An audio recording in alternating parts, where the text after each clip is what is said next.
Niwapongeze pia shirikisho la mpira wa miguu Tanzania TFF. Kuna ule msemo unasema mnyonge mnyongeni haki yake mpeni. Mimi siutaki ule.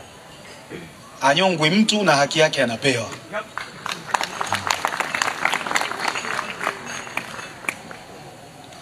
Katika miaka ya karibuni chini ya uongozi wa Rais Wallace Karia tumeshuhudia maendeleo makubwa ya mpira wa miguu Tanzania.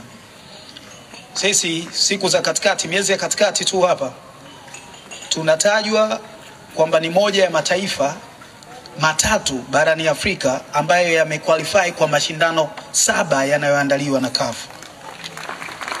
Yaani kwenye ligi yetu tuko sisi, wako Senegal na wako Morocco. Sasa unaweza kuona kuna mataifa ambayo sisi tunayafahamu kama giants wa football Afrika hayamo kwenye kundi ambalo sisi tunawekwa.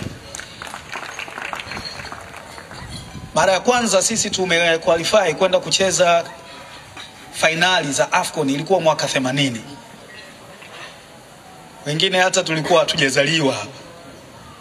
Mara ya pili tumequalify mwaka 2019, miaka 39 baadaye.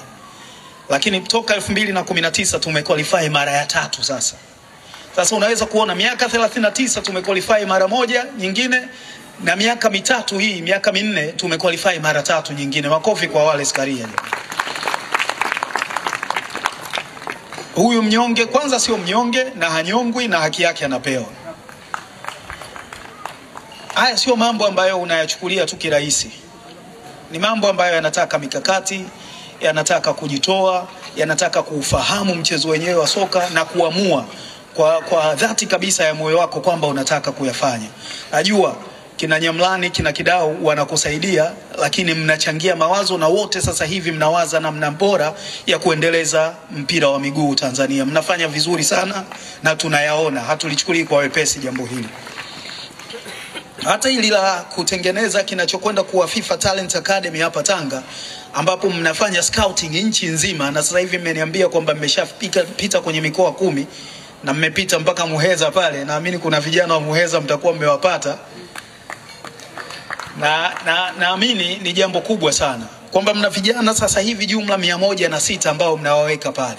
Zinatumika zaidi ya shilingi milioni 200 kuwalipia ada kwenye shule za binafsi ambazo wanasoma, lakini huku mkihakikisha mnasimamia vipaji vyao na waje kuliwakilisha taifa hili. Hili sio jambo dogo. Mnafanya vizuri sana. Kitakwimu hakuna uongozi wa TFF ambao umewahi kufanya vizuri kama nyinyi.